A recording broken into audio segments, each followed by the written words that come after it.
नमस्कार, मी संस्कृती आणि आपण पाहत आहात नव मराठा। अहिल्यानगर तालुक्यातील पिंपळगाव वाघा गावात गेल्या काही दिवसांपासून एका माकडाने धुमाकूळ घातला होता।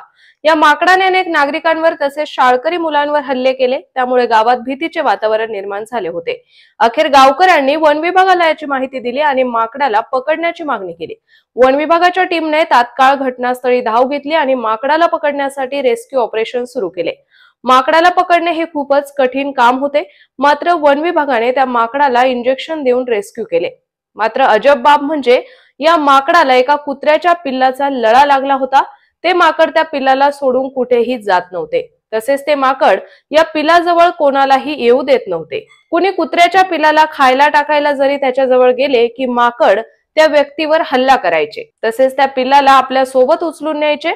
घराच्या गच्चीवरही ते माकड कुत्र्याच्या पिल्लाला घेऊन जात होते। अखेर रेस्क्यू टीमने या कुत्र्याच्या पिल्लाचा आधार घेत माकडाला जेरबंद केले। त्या पिल्लाला बिस्किट खायला टाकायच्या निमित्ताने जवळ बोलावले। त्याच्या पाठोपाठ माकडही टप्प्यात आले आणि रेस्क्यू टीमने त्याला भुलीचे इंजेक्शन देऊन पकडले।